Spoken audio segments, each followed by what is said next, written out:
Добро вечер, јас сум Горан Теменогов, а вие гледате економски магазин на Алсат.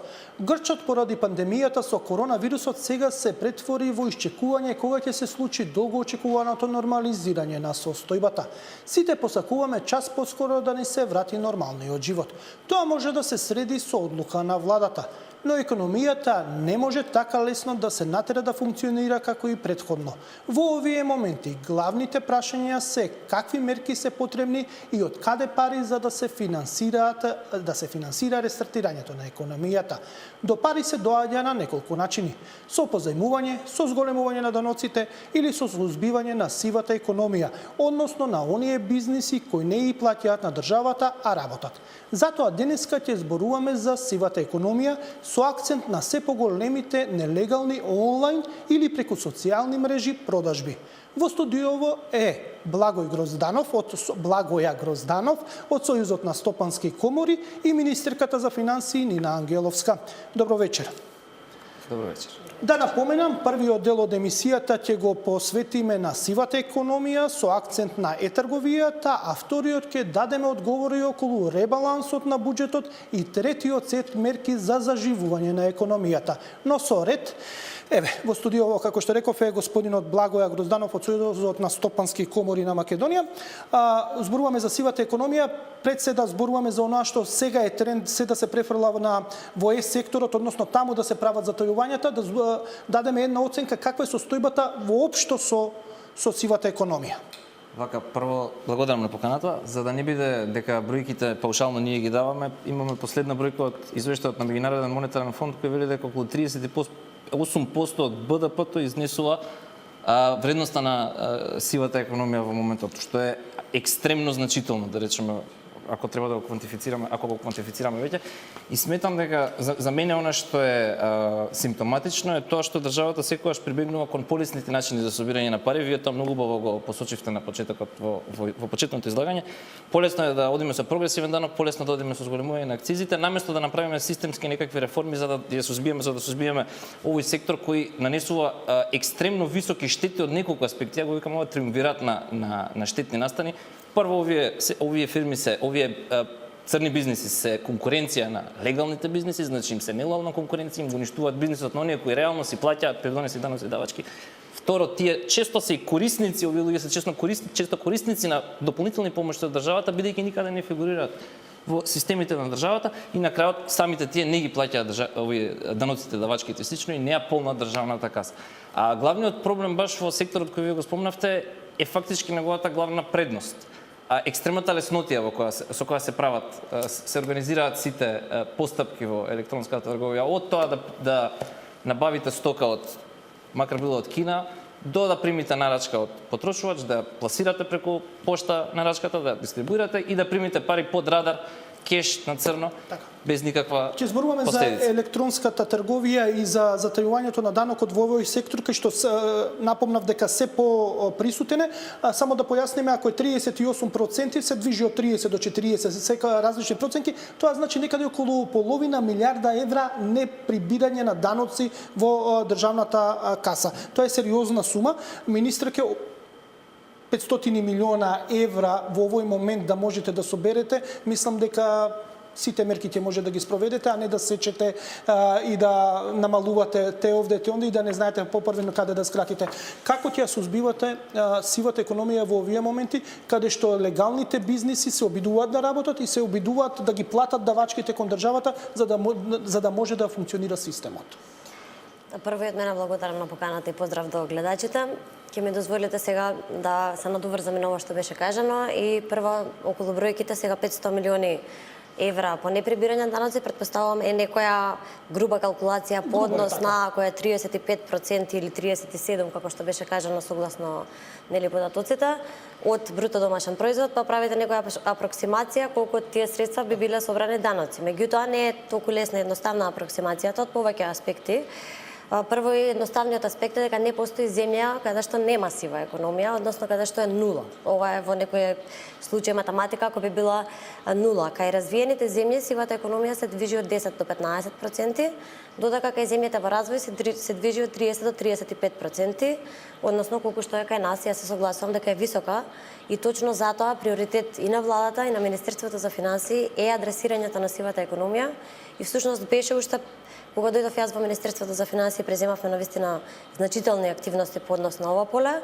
Се случи нели оваа криза која што се случи, меѓутоа јас како што кажувам дека кризата е до некаде можност за да решиме многу од работите кои што сме сакале претходно да ги решиме, сега на некој начин дури забрзано, точно поради можноста да се искористи оваа криза за воведување на технологии, бидејќи една од начините за адресирање и на сивата економија, особено како што ќе зборуваме за e-трговијата, е точно преку технологиите. Затоа би зборувала подоцна, меѓутоа сега да се осврнам на оној дел од прашањето што сакав да се надоврзам е дека многу е важно да го имаме целата слика што значи сивата економија, дека е навистина комплексен феномен и дека има и различни предизвикувачи и различни последици.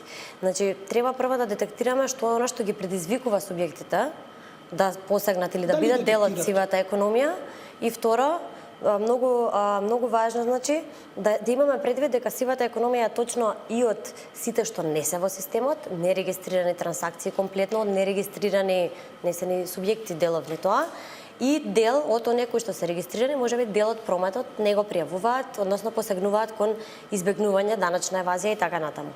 Што е важно, бидејќи прашавте како да се адресира и што преземаме по тоа поле, кај што е оно што ја предизвикува сивата економија и зошто луѓето посегнуваат, една од работите е довербата во системот, во квалитетот на услугите, транспарентноста во трошењето на јавните пари. Значи, вие за да сакате да ги плаќате даноците, прво и многу важно исто така е леснотијата да избегнете или да платите и да влезете во системот. Административните процедури и тоа се идентификувани причинители секаде ширум светот. Кај нас, она што се преземало до сега во изминатите 2 години, независно од сега конкретен акцијски план и стратегија која што имаме, е всушност зголемување на транспарентноста како се трошат јавните пари. Тоа е едно од чекорите кои што треба да се презема. Понатаму е автоматизација, воведување на технологии за и улеснување на административните процедури, за да му е полесно на тој нерегистриран субјект или субјект кој што посегнува по избегнување да влезе во системот и да ги плати, отколку да му е полесно да ги избегне.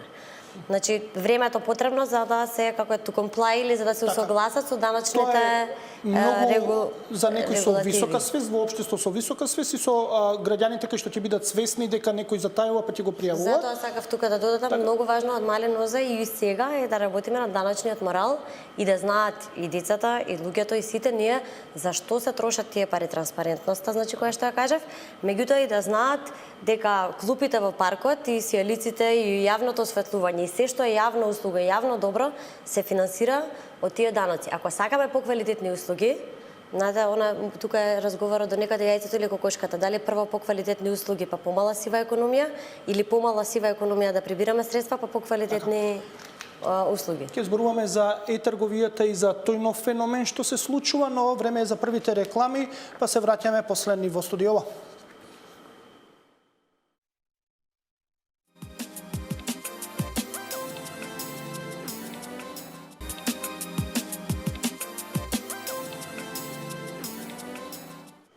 Во студиово е Благоја Грозданов од Сојузот на стопански комори и министерката за финансии Нина Ангеловска. Тема е сивата економија. Зборувавме за проблемите кои што се во реалниот сектор, но нешто што е нов тренд е зголемување на сивата економија во трговијата, односно онлайн продажбите каде не се регистрирани. Се поголем број на граѓани користат ваква услуга, но компаниите што ја даваат не плаќаат давачки, а добар дел и од стандардните бизниси поради корона криза се префрлија на ваков начин на работење и не издаваат фискални сметки.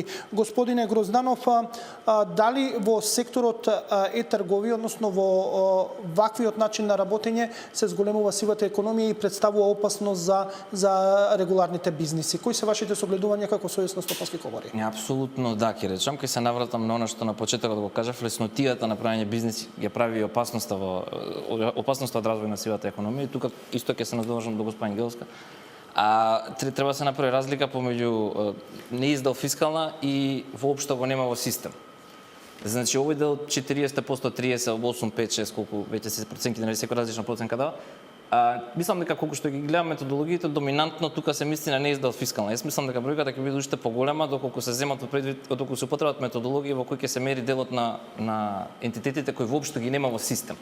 Некако на државата е многу полесно да биде инквизицијски строга со оние кои се веќе тука, нели во системот фигурираат, плаќаат и така натака, отколку да ги среди тие кои воопшто никаде не фигурираат. Апсолутно тоа е тешка работа и кај нас мислам дека проблемот не е до непостоењето на регулатива, напротив може имаме пререгулатива, преголема регулатива, преумна регулатива, меѓутоа кај нас проблемот е според мене во отсуство на волја да се спроведат холистички системски решенија кои што ќе ги опфатат сите институции во системот кои заедно треба да работат на сузбивање на овои феномени и во поставување на контролни механизми за контрола на тоа дали тие ентитети се во системот. Јас мислам дека штетата која нанесуваат на легалните бизниси е непроценлива, затоа што рачунете дека ќе има и луѓе кои ќе останат кои досега реално легално и ја воделе, односно го воделе бизнисот, а кои со нелојална конкуренција може да останат без работа. Отворете едно Facebook, еднашка Facebook, едно пребарување направите, видите колку од нив колку ќе најдете продавачи кои немаат никакво регистрирано присуство во регистрите на државата. Еве, доаѓаме до онаа што е голема болка, еве компаниите што реагираат, така и дојдов на идеја за емисијава.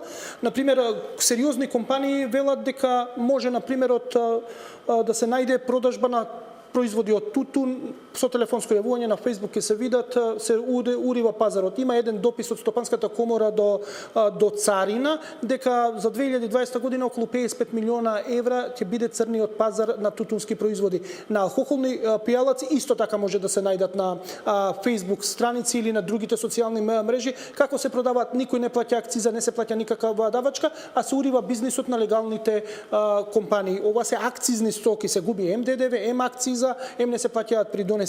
Да не зборувам и за други бизниси кои што имаат продавници, но некој преку онлайн им го урива пазарот. Господинот Грозданов спомна повеќе чинители дека треба да бидат вклучени во сузбивањето. Вака се добива впечаток дека Министерството за финансии сака да го сузбие, УЈП работи на сузбивање, но останатите инспекторатите, царината како да стојат по страна. Имате ли координиран пристап? Така е, точно е дека треба на вистина прва силна волја, а потоа координиран и холистички пристап кој што ќе вклучи сите засегнати институции, а тоа се практично сите институции. Кога зборуваме за сега повеќе зборуваме нели сива економија во промет, меѓутоа имаме сива економија на пазар на труд, имаме нели непријавени работници на пример, и тука е корупцијата, значи има различни области и ова се проценки, има различни методи за мерење на опсегот на сивата економија.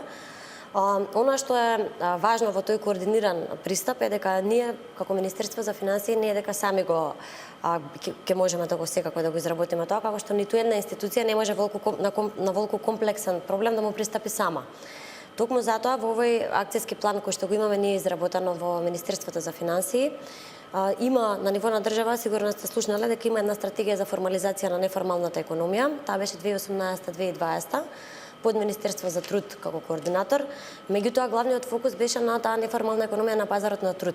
Она што ние го направивме, почнавме да го работиме од ноември минатата година, беше вадење на оние активности кои што се повеќе под Министерството за финансии, институциите кои што се под Министерството за финансии и дополнување со нови активности. Точно приоритетите на акцијскиот план, тој е готов, комунициран и со стопанските комори на неколку рунди, направена и дискусија. Сега е во жижата, точно се веќе потребно е мерки, може би малце и доцните. Што содржи и кога ќе се имплементира? Значи, покрај акцијскиот план за формализирање за сивата економија, имаме и стратегија за намалување на готовина, која што исто така влијае на сивата економија, која што ја работиме со Народната банка, и дополнително во програмата за економски реформи, во која не оценува Европската унија, имаме приоритет адресирање на испроведување на активности за намалување на неформалната економија. Приоритетите од акцијскиот план се дефинирани 5. Првиот е значи унапредување на процесот на следење и детектирање, да знаеме што е она што треба да го следиме, да го квантифицираме, да го проценуваме, за да знаеме како се движиме и кои се причинителите што ги тераат луѓето да бидат дел од сивата економија. Понатаму приоритет број 2 се ефикасни инспекцијски служби, за кои што сите се сложуваме дека сите инспекторати мора да се инволвирани во ова и тука предвидуваме формирање на нов дигитален дел, кој што е така наречен инспектор, поврзување на инспекторатите еден со друг за да бидат координирани, да сите црпат од едно исто место податоци. Понатаму третиот приоритет е подобро деловно окружување за раст и развој на компаниите. Тоа е тука ова која што ја спомена и господинот Грозданов, нефер или нелојална конкуренција која што се јавува, особено сега ќе кажам за и трговијата, бидејќи е пети приоритет. Четврти приоритет е јакнење на свеста за сивата економија и даночниот морал. Тука морам да кажам дека ние веќе започнавме, мапиравме и портал за сива економија, кој што го регистриравме, меѓутоа се случи предвремени избори техничка влада, па овој акцијски план не се усвои се уште, но тоа не значи дека ние не работиме на истиот и во меѓувреме. И петиот приоритет е адресирање на сивата економија во е-трговија. Тука во овој приоритет има и еден дел за социјалните мрежи конкретно, односно да се детектираат. Ова што вие прашувате е практично нов канал за сива економија која што се одвивала можеби по улиците, да кажеме, тотално нерегистрирани или дел можда регистрирани, па дел од прометот го прават нелегално. И сега велите тоа се префрла на социјалните мрежи преку Facebook групи и така натаму. Јас морам да кажам дека на оваа тема работев од пред некои си 2 години. Имаше еден проект за модернизација на инспекцијските служби и тука соработувавме со Државниот пазарен инспекторат кој што гради посебен оддел за да може да ги детектира овие Facebook страни или веб страни кои што не се регистрирани, а обавуваат нелегални дејности или нелегални или нерегистрирани дејности кои што не ги плаќаат давачките. Овдака и како се бори и регионот со ова, значи важна е детекцијата и превенцијата. Бидејќи вие ако имате некоја Facebook страна која што продава производи, а не е регистрирана, треба да ја детектирате, а тоа се прави сега и со технологија, многу важно, значи подобра одлука за анализа и процена на ризик ќе донесе компјутерот, барем во тоа е докажан дека е подобар од човекот и затоа технологиите ќе одиграат клучна улога и во овој акцијски план и во на стратегија, знаете, за даначна реформа која што зборувавме и таму е опфатен дел за намалување на даначна евазија и јакнење на даначен морал. И ова, ако го земеме ние предвид, е нешто кое што, како што кажавте, мора системски, со вклучување на сите страни да се адресира, за да ги внесеме во системот. Уште морам да додадам, бидејќи зборуваме на тема е-трговија, ако ги погледнеме бројот на регистрирани, ајде да не зборуваме само за нерегистрираните, кај е-трговијата, во месец март има регистрирано нови е-продавници, исто колку што има цела 2019. Значи тука кажува и дека компаниите посегнале кон отварање на нов продажен канал, адаптација и онлайн продажба. Не мора да значи дека тие секогаш отвараат своја продавница, можеби користат начини други за да продаваат и не мора да значи дека се делат неформалната. Дали нови продавници дека работат според закон и плаќаат даноци?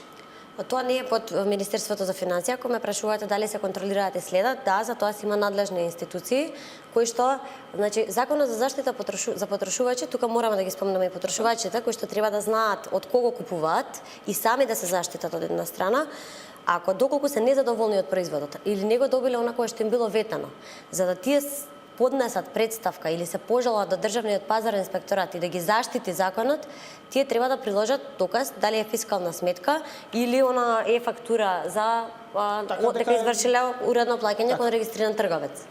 Така, господине Грозданов, гледаме дека има планови, но некако како да се достигне. Се согласувате со мојата констатација или сепак гледате исчекор напред? Сепак морам да се сложам, сепак ми е фасцинантно како кога има волја, нештата многу брзо се случуваат, значи барем во оваа држава, додека кога нема, додека кога се каска или кога мал дел од луѓето го туркаат тоа на сила, каскаат работите едноставно и не се решаваат на крајот на денот проблемите, бидејќи во моментов ефективно ви имате клима за развој на црни на сиви бизнеси да растат како печурки после дожд кај нас.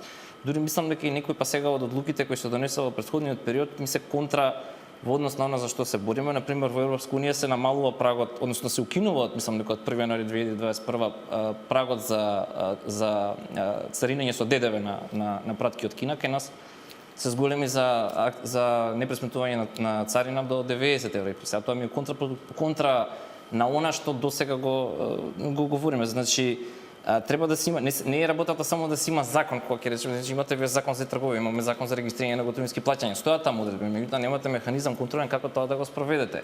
Таа е таа волја со која треба да се иструкаат работите за да се постигне тој холистички пристап, за сите измеѓу себе да искомуницираат и на пример ако ја путре побара некаква листа или некаква соработка, на пример, да кажам со македонски пошти да видиме кои се тие луѓе кои пријавиле нулава даночна пријава, а цело време примаат и пуштаат пратки, ефективно вршат нерегистрирана дейност. Значи тоа е поврзано повторно со тоа што казав пред. Значи имате и закон за забрана за вршење нерегистрирана дейност. Што ако имате? Тоа е монумент се бил моментов законов за да кажеме дека имаме закон. Не е работата само тоа. Министерката спомна дека има Да.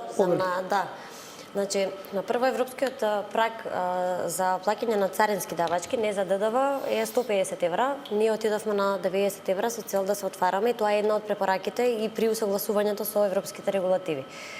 Друго е, не знам сега, ова е нешто за 2021 кое што ЕУ го планира, е комплетно укинување на оној праг за неплаќање на ДДВ, со цел ДДВ при увоз да се плаќа при секоја пратка. И за тоа предизвикот на технологиите е уште поголем. Зошто? Затоа што, например, да зборуваме во бројки. Земете Финска, сега во извештајот во Европската унија, бидејќи во ова инволвирана царинската управа од нас, која што морам да кажам дека ќе одигра клучна улога во овој акцијски план и веќе започна.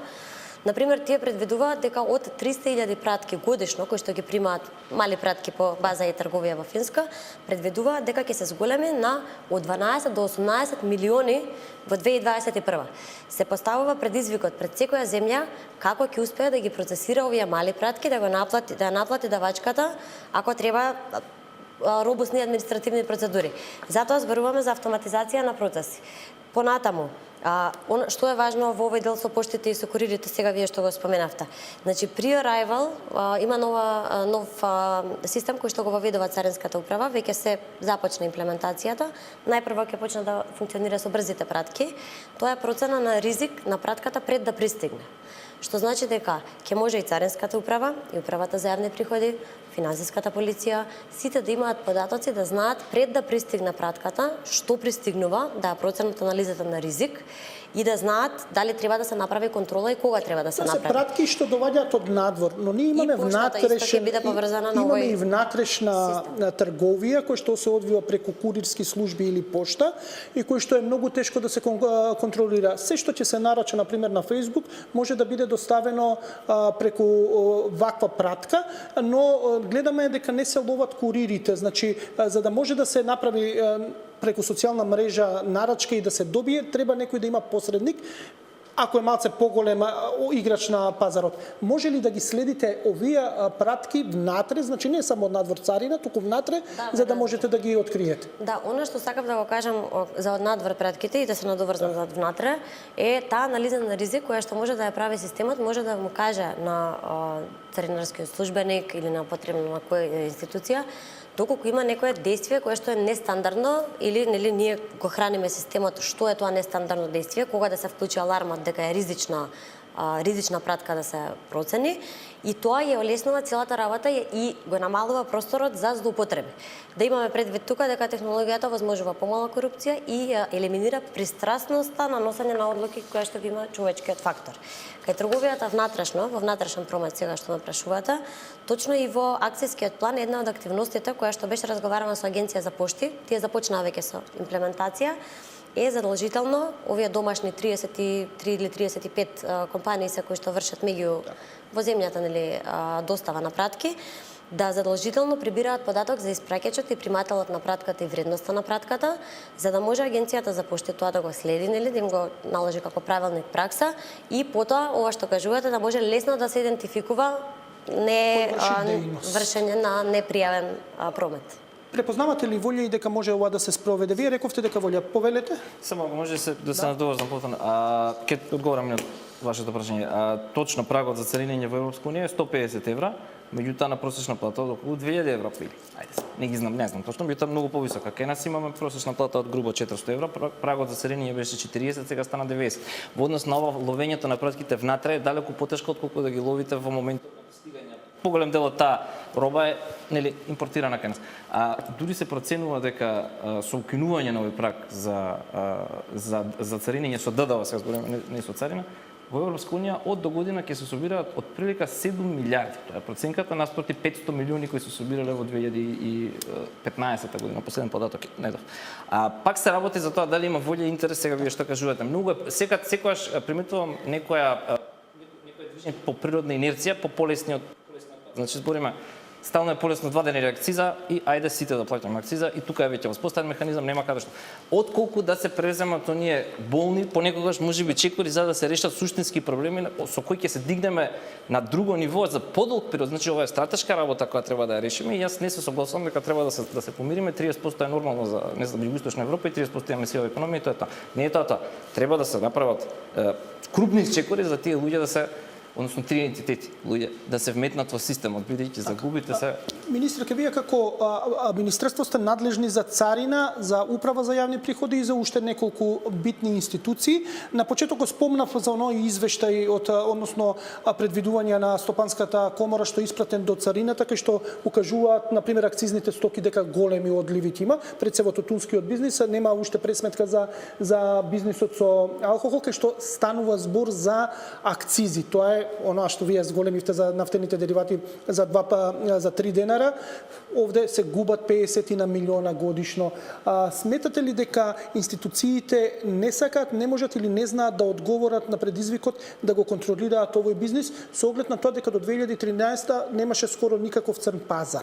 Значи тоа е во известувањето што е пратено до анализата, што е пратена до царината. Значи нагло расте во последниве 5 години од 2015. Дали институциите некаде каскаат и немаат волја да ги средат работите и кога може да очекуваме да запнете да ги решите овие проблеми?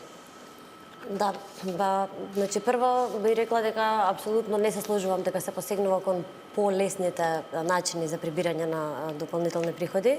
Напротив, овој акцијски план кој што работи, стратегијата за намалување на готовина, даначната стратегија и програмата за економски реформи се 4 многу значајни документи кои што прикажуваат. Ја снимнавте, па ја качевте пак преговите. Не, стратегијата за намалување на готовина е посеопфатен план кој што после пак вратите на поголема сума, добро. Јас сметам исто така дека оваа криза значително влијае и веќе како што гледаме и по резултатите на Народната банка влијае на намалувањето всушност на готовината, дел поради тоа што парите се преносител на заразата на ковид, а дел поради тоа што се затворени дел од објектите, расте и трговијата, расте електронското банкарство, гувернерката излезе со податоци, меѓутоа се навратам на темата. Зошто не се сложувам? Затоа што гледате дека имаме сеопфатен план за како да пристапиме на многу комплексна тема и проблематика која што покажуваме и тоа како силна волја да ја решаваме. Кога? Ајде, она највише политичари кога зборуваат секогаш планот има. Кога ќе можеме да ги почувствуваме резултатите? Ќе се надоврзам бидејќи се вика дека се постигнува по полесните и само слушаме критики. И јас морам да упатам дека критиката е секогаш добро дојдена. Меѓутоа, ако вие кажете ова не е добро или кажете има сива економија, а вие не кажете вака ние предлагаме како комора да ја адресирате, повелете активности кои што ние сметаме дека вие треба да ги вградите во планот и да ги спроведете и ние сме тука да помогнеме, затоа што како што кажавте треба да помогнат сите меѓу кои и бизнис секторот во истото. Само ќе ве дали вие сметате дека овие мерки се добро испланирани, но се каска со имплементацијата? Сметате дека се добро, бидејќи беше спомнато дека да кажам искрено било не е одговорно сега да ги оценувам мерките, кога да ги добијам, да ги видам, да ги оценам, па ќе ги кажам. Меѓутоа дека се каска имплементацијата се каска, а во однос на предлози и слично, мислам дека неколку пати е предложено и беше прво опативме забелешка во однос на 90 евра на зголемување на прагот. Тоа беше нешто за кое комората дефинитивно не го поддржа, а исто така може овој се сеќавате беше предложено да се следат пратките, односно следењето на пратките. Сега тоа не викам дека тоа е лесна работа, меѓутоа тоа е нешто што мора да се направи. Мислам дека тоа е тоа кога ќе речеме потешкиот пат се избегнува, бидејќи е тешко, бидејќи е многу полесно прогресивниот данок или акцизата или така натака. Ова се забелешките. Ајде конкретен одговор, бидејќи акционен план гледаме дека има 5 точки се, кога ќе се спроведе. Најтешко во Македонија да спроведеме нешто што сака. Се согласувам, затоа што нели она ако го нема на дело, џабе идеја и џабе на хартија. 5 приоритети има, меѓутоа има многу подактивности во секој приоритет. Ако треба да разговараме темата на прагот, може да ја разговараме, меѓутоа не знам дали имаме време за тоа, бидејќи привршуваме ќе мора да го бидејќи не држи фактот дека зголемувањето на прагот ќе зголемел сивата економија, напротив, не е воопшто нема факт кој што би поддржал таа изјава. Јас би се осврнала сега на вашето прашање кога и на дело и како. Овој акцијски план требаше да биде, како што кажав, усвоен. Сега очекуваме дали треба да се формира влада за да може да го усвои, бидејќи техничка влада да усвои акцијски план не беше кажано дека со оглед на состојбата, вонредна состојба претходно не е, меѓутоа ние почнавме да работиме. Овој план е испратен и до сите стопански комори, комунициран за ако некој смета дека нешто треба да додаде и да придонесе. Дел од активностите, ако погледнете, ќе се финансираат и СИПА проекти. Тоа е делот на детектирање на сивата економија, на детектирање на драйверите, што е она што ја води, а она што веќе се презема е делот транспарентност. Активностите конкретни кои што вклучуваат Државен пазарен инспекторат, Царинска управа, веќе дел се започнати да се имплементираат. Ова следење на пратките при арајвалот со Царинската управа е веќе започнато, односно веќе се лансира сега. Имаме проект поддржан од владата на Кореја, значи со кој што активно работевме и со Светската царинска организација и значи ние ако погледнете од сите, еве сега ги кажавте двете институции под Министерството за финансии, Царинската управа навистина многу има направено во овој дел.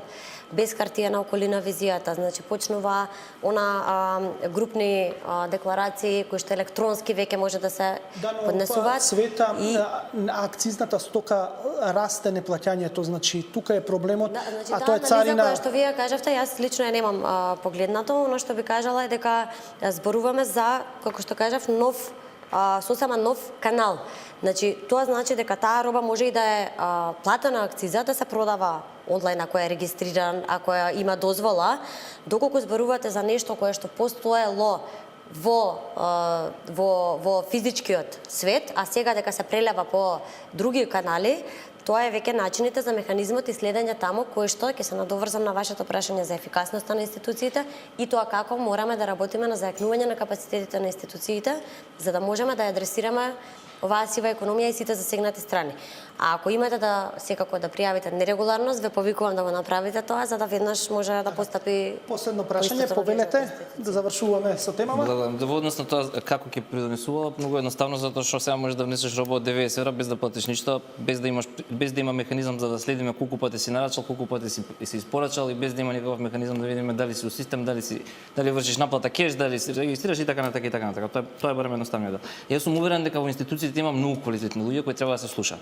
Значи кај нас премногу, мислам дека сол во манџата ставаат политичари, а премалку се остава можност за оние квалитетни луѓе кои работат во институциите да ги дадат своите предлози во соработка со комори и сите други засегнати страни. Во моментот се создава една клима на еден сив рај, каде што е многу лесно да се функционира надвор од системот, на штета на оние кои што се веќе во системот. Се надевам дека оваа инерција не е последица на немање на интерес од државата, туку е последица на навистина комплексноста на активностите што ги наведе господин Ангеловски. Се надевам дека не се штити нечи интерес, туку се прават активности за да се заштити целото стопанство, бидејќи малото стопанство е тоа која дава флексибилност на државата и затоа се надевам дека тоа е препознато од државните институции, бидејќи е многу побитно да имаш, многу подобро да имаш 1000 фирми кои работуваат 5 работени, него да имаш една фирма со 5000 работени. Тоа е тоа што треба да се препозна. Тоа е основата, тоа се стремат сите. Последно збор на оваа тема, слушнавме повика дека да не се создава впечаток дека се штити некој бизнис, се штитат некои на сметка на легалните мали и средни бизниси. Дали вие како влада ќе успеете, иако уште малце од мандатот на оваа влада, да дадете импулс дека сите се еднакви пред законот и ќе ги гоните сите како што треба? Така и мора да биде, и сите се еднакви, сите мора да бидат еднакви и сите треба да го плаќаат својот фер дел од давачките.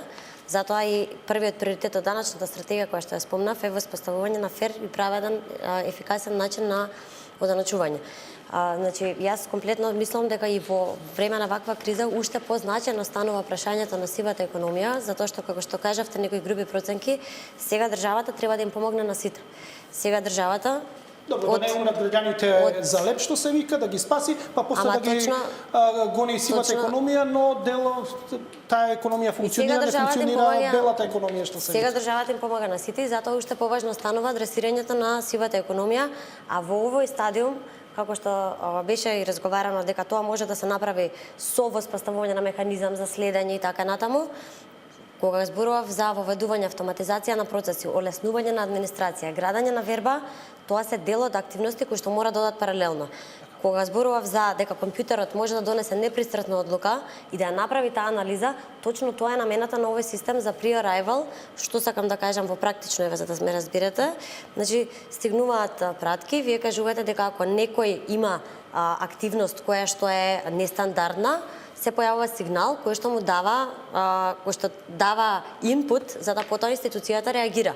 Тоа не може човечко без технологија, не може да се следи. За во Македонија во овој момент научна фантастика, господине. Не е точно, баш за тоа кажав Добро, дека сме најчесто веќе софтверот мора со донација да се набавува, па ќе се набават различни софтвери, па тоа ќе биде Набаваме на софтверот.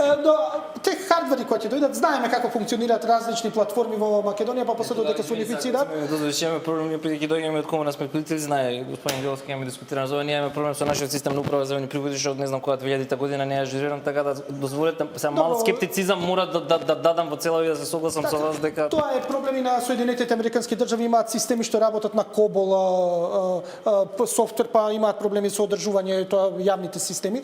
Ви благодарам господине Грозданов што бевте дел од економски магазин. Ние ќе продолжиме после рекламите со министерката за онаа што исто така е интересно, тоа е ребаланс на буџетот, кратење на платите во јавната администрација, ако се успеат коалиционите партнери да се договорат. Затоа останете, се враќаме после овој сет реклами.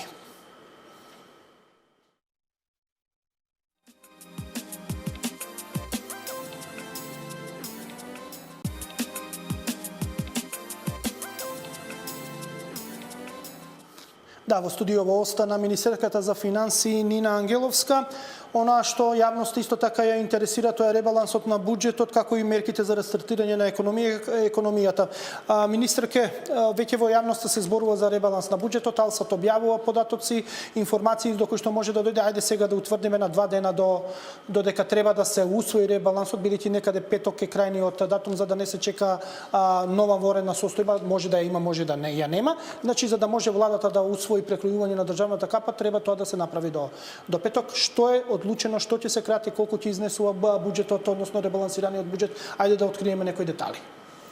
Да, значи морам да кажам дека ребалансот е во фаза на финализација, така да не би рекла да се фатиме за официјални и точни бројки, меѓутоа може да кажем во која насока се движи. Мислам дека тука не е клучното прашање колку ќе се крати, затоа што знаете дека и претходниот пат всушност беше направена реалокација на одредени средства во мерките со цел да се подржи стопанството и со тоа да се амортизира економскиот удар. Добро, се скратија 105 во ребалансот, да, се реалоцира, значи тие средства беа од едни институции нели скратени, каде што не се приоритетни за трошење, беа реалоцирани на други програми каде што треба да се помогнат преку тие фискални мерки кои што беа нели воведени, се помогна на стопанството со цел да се амортизира ударот.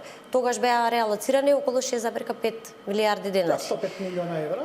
Да, значи сега бидејќи правиме ребаланс во иста фаза кога треба да се вградат одредени мерки, се со цел да овој економски удар се амортизира и биде што помал, што полесно поминеме. Значи тука зборуваме за еден процес кој што траеше 2 недели од прилика, можеби и повеќе. Испративме најпрво допис до сите институции, бидејќи сметаме дека кооперативноста во ваква фаза при прекројување на буџетот е многу важна. Сите институции да достават околу одредени кратања во одредени ставки каде што нели може да има кратања. Доставија сите институции своји предлози. Предлозите за реалокација тука изнесува околу грубо, сега кажувам уште ги затвараме бројките, грубо околу 2 милиарди беа доставени предлози за реалокации. Од друга страна, нели проценуваме да изградиме еден солиден сет на мерки кој што ќе биде вграден, а кој што ќе биде таргетиран со цел да ревитализира економијата, да го ублажи економскиот пат и удар. И за истиот еве во изминатиот период нели се наговестуваше и се споруваше во која насока истиот се движи. Во моментов буџетот е 3,9 милиарди евра, тоа е расходната страна, таа е броиме, толку треба да се планира да се потроши, а како ќе се најдат прашањата, парите за трошење ќе зборуваме малце подоцна, но колку ќе биде буџетот во овој момент, колку планирате да потрошите до крајот на годината, односно колку би требало да биде за 2020 ребалансираниот буџет? Јас пак ја кажам дека вкупната расходна страна сега се доусогласува овие денови, бидејќи денеска ќе има и дискусија нели по повод економските мерки кои што се вградуваат на расходната страна, како што кажавте. Многу е важно за што се трошат парите, за што ќе бидат насочени и дали тоа вградување на расходна страна ќе го амортизира економскиот удар и ќе биде издржано. Само тогаш е оправдано. Ние ги разгледувавме во овој период и ребалансите на многу други земји кои што ги спроведоа. Има околу 10 конкретно кои што ги анализиравме, има и од регионот па и пошироко. Генерално, ако забележите, сите одат со, ајде да кажеме, поекспанзивна фискална политика. Одредени, секако, дефицитите на сите земји се зголемуваат, значи околу 7% изнесува на Хрватска, на Србија, на поразвиени земји околу 5,5-6%, тука некаде, но тие да имаме предвид тргнуваат од балансиран буџет. Ние тргнуваме од минус 2% дефицит на почетокот на годината. Значи, конкретно, не би калкулирала со точна бројка, многу наскоро ќе биде финализирана и ќе излезе бројката, за да... Како што слушам, имам впечаток дека ќе биде горе-долу иста 3,9 милиарди евра расходната страна. Се обидувате за конкретна бројка да дадам? Не, вие имате бројката, сакам да ја слушнам. Дали е тоа дека нема да има кратење? У суштина, бидејќи во понеделникот ги искаравте сите што лицитира со бројки, ја искаравте вашата заменичка, но исто така со партиецот што е советник во влада, исто така и во СДСМ кој што ги презентира програмите. Рековте да не лицитират, сега е времето да кажете луѓе ќе биде 3,9 милиона, може плюс минус некој милион евра, но тука ќе се движи, нема да има кратење. Дај да откриеме нешто на гледачите, бидејќи тоа кратење или намалување на расходната страна сигурно не целите натаму, затоа што тоа е во време на ваква криза кога требаат силни фискални политики и дискрециона фискална политика и мерки. Меѓутоа, како што кажав, значи ако земете предвид дека има одредени реалокации од околу 30, грубо 30 милиони евра, со ова што ви кажав, што сами институциите доставија. Меѓутоа, ние сега се доусогласуваме. Ако земеме предвид чинењето на мерките, е тоа што ќе каже колку е конкретно расходната страна.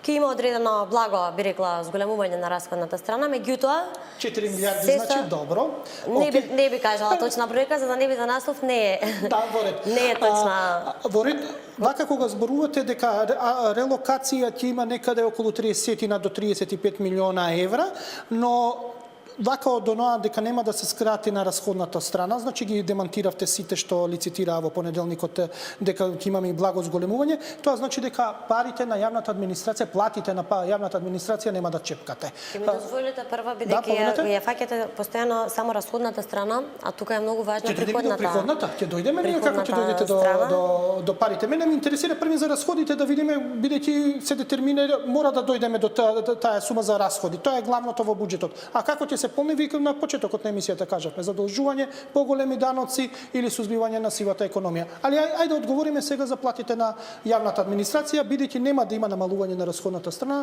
структурата ќе остане горе-долу иста на буџетот, бидејќи гледаме дека околу 35 милиона ќе се релоцира, значи платите ќе останат како што се на јавната администрација и нема да имат никакви последици од кризава. Јас во изминатиот период посочив дека за таква одлука не ја носам јас како министер за финансии, туку тоа е одлука на владата. За да владата посегне и донесе таква одлука, треба пред се политички консензус, бидејќи се работи за навистина сензитивна тема, со која што доста често се шпекулираше во јавноста, а воедно тие разговори повеќе се водаа во месец април. Сега фискалниот ефект, ако зборуваме, е различен при различни сценарии кои што биле предложувани и дискутирани. Многу е важно да не се вади од контекст, затоа што ако не се знае точниот модус, дали е истиот праведен или правичен, не треба да се оди со конкретно напади без да имаме потполна информација.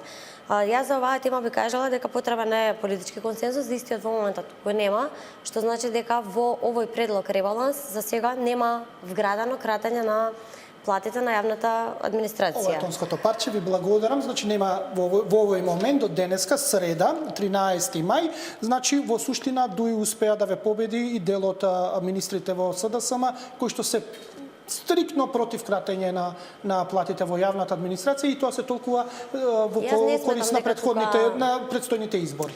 Па не сметам дека треба да го квалификувате или дека се работи за некаква победа, затоа што тука тој што Вашиот став е дека треба да се крати, беше. Мојот став не беше, исто е неблагодарно да се каже зборот, мојот став бил дека требало да се намали. Не е точно, јас секогаш се залагам за праведност и правичност. Ако ние го погледнеме моменталниот систем на јавна администрација, јас во Министерството за финансии има, верувајте, тој кризен штаб што е формиран од 15 луѓе кои што дефинитивно заслужуваат да бидат наградени и работа дупло за време на оваа криза. 2/3 криза. од администрацијата не се појави 2 месеца на работа. Значи, во ваков контекст, мојот став беше единствено дека има начин, соодветен начин, за да оние кои што имаат мали примања не бидат дофатени. Од друга страна, имаме момент каде што навистина овие луѓе кои што доаѓаат цело време на работното место и работат дупло и саботи недели, како мислите дека се чувствуваат ако гледаат дека има земат и повеќе да бидат наградени, значи, но затоа да не калкулираме со конкретен статус, ако не го знаеме точно така, не се направи никаков систем, но окей, доаѓаме сега до нас што сите исто така многу не интересира, ќе зборуваме и за буџетскиот дефицит, односно од кај ќе најдеме пари за да се покрие сите мерки што ќе се преземат, но пред да зборуваме за парите од кај ќе ги најдеме, да збориме за мерките за рестартирање на економијата. Пред 9 дена објавивме дел од мерките кои што беа нацрта верзија, се менуваат во тек, но ајде да зборуваме што е до сега усогласено, како ќе ја рестартирате економијата, кои се тие најнови мерки што треба ќе ги донесете како влада. Јас конкретно за мерките, владата секако ги носи мерките, треба истите да бидат усогласени, усвоени и за да се излезе со конкретните мерки. Она што беше исто така соопштувано и што може да го кажеме дека мерките, дали зборуваме сега и за расходна страна и за ребаланс, дека мерките се така таргетирани, срочени, насочени, се со цел да го амортизираат економскиот удар, да понудат стимулирање на приватната потрошувачка со акцент на домашната економија, домашната понуда, домашните компании, односно пред се помош на стопанството и компаниите, дел помош директна кон компаниите, како што беше мерката за финансиска поддршка за поддршка на платите, дел помош преку граѓаните. Значи, граѓаните да ги помогнат насочените сектори индустрии. Во моментот не интересира многу, бидејќи се збори за 10.000 денари да добие секој граѓанин за да може да потроши на производи кои што имаат домашно потекло, генерално домашно потекло. Значи тоа исто така со технологија може да се изведе. Да, на пример, кога кажав домашната понуда, зборуваме за домашни производи и услуги. Мораме да имаме предвид дека меѓу погодените сектори се голем дел од услужните сектори. Ако ја погледнете нашата структура на бруто домашен производ, околу 65% придонесува приватната потрошувачка, која што, доколку во ваков период зборуваме за мерки за период на ревитализирање на економијата при реотварање. Односно, во момент кога би требало да се врати до вербата во, еве сега зборуваме, се отвара малопродажба, се отвараат молови, имаме ли по 10.000 денари за да можеме да потрошиме на услуги? Кога сме кај бројките, јас до сега можеби исто сте забележале дека не сакам да лицитирам со бројки и кога ќе излеземе со конкретна мерка, сакам да е таа веќе добро усогласена и испакувана. Не би рекла дека се работи за лицитирање или дека се работи за вака како што го кажувате. Затоа што може ли да очекуваме некој денарче од владата на нашите сметки за да ги потрошиме, за да отидеме да купиме нешто, да земеме некоја домашна услуга, домашен производ, да отидеме на некое летување во рамките на Македонија во нашите туристички центри. Може ли да очекуваме некоја паричка? Ако ме слушавте внимателно, јас кажав дека се работи за стимулирање на приватна потрошувачка, таргетирано, многу важен збор. Дали вие можете да очекувате, не можам да тврдам со сигурност да кажам, затоа што зборуваме за таргетиран сет на мерки да помогнат на најпогодените, на оние кои им е потребно. Да помогнат на ранливите групи, да помогнат на оние кои се погодени од кризата, да помогнат на работниците со мали примања. Значи, зборуваме за сет на мерки насочени, од една страна насочени кон групи граѓани, од друга страна насочени кон одредени сектори, сегменти, индустрии. Добро.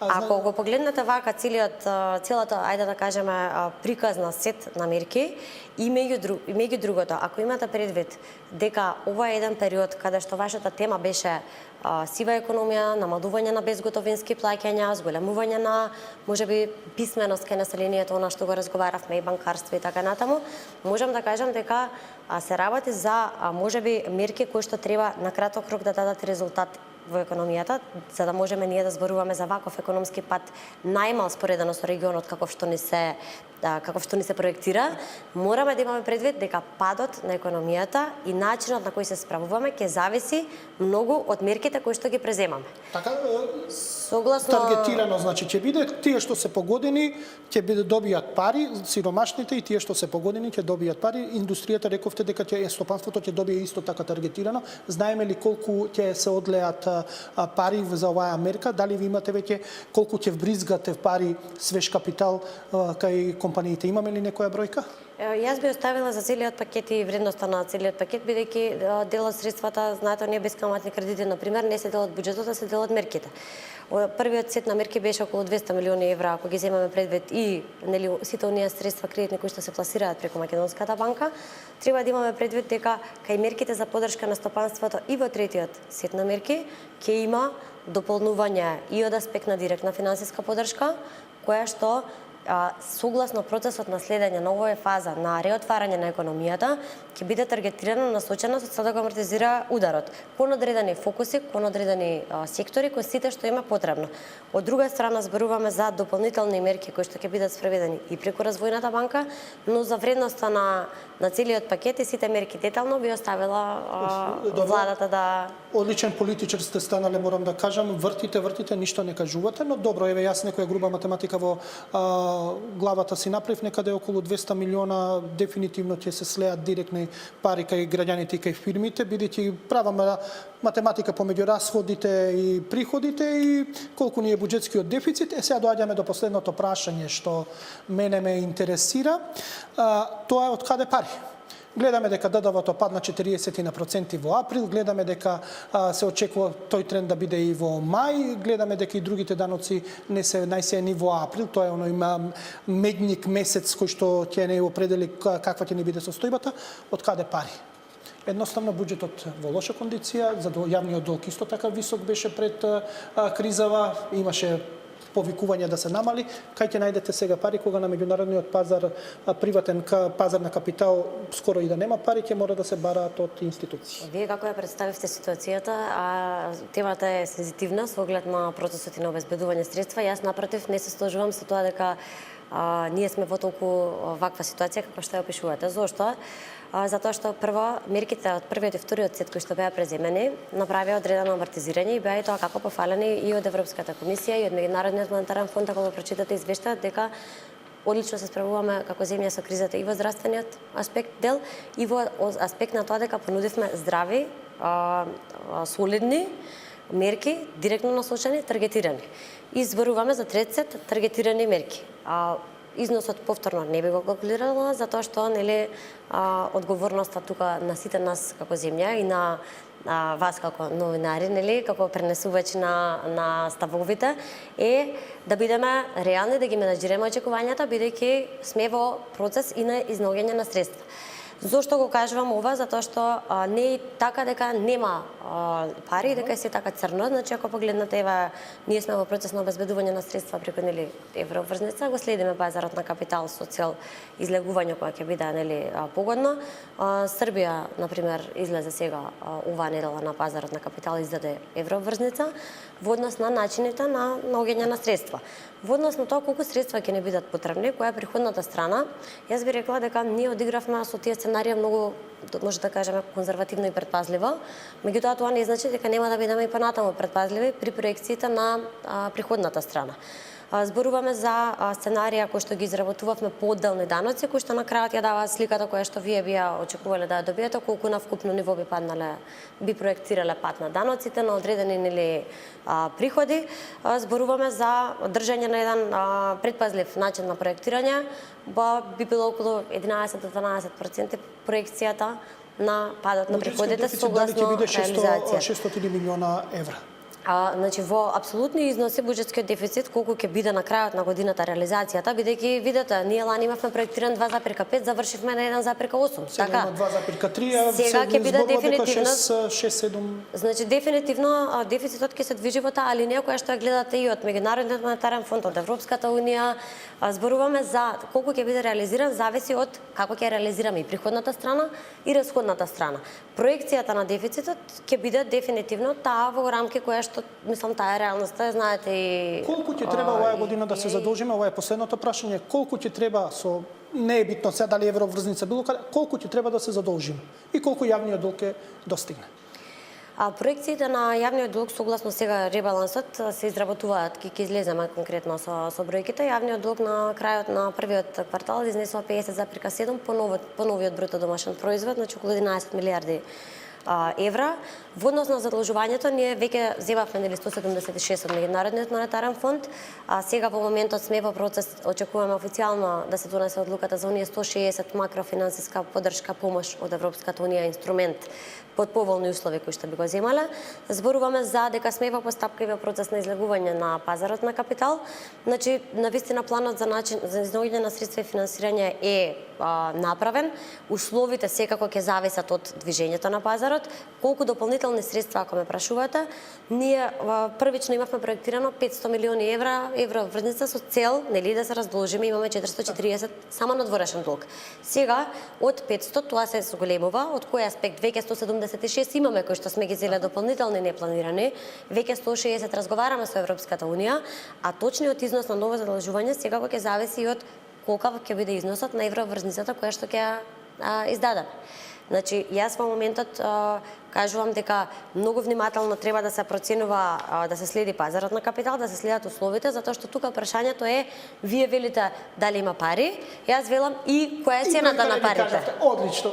И бројка не ви кажавте колку ќе ни треба. Не е сериозно да ви кажам бројка, затоа што бројката е, гледате дека за евроврзницата ние сме објавиле дека ќе издадеме и ќе земеме онолку колку што ќе процениме согласно понудата, согласно условите. Так, значи може да биде на 500 милиона евра. Да, тоа можам да ви кажам дека да, очекуваме да биде над 500. 600?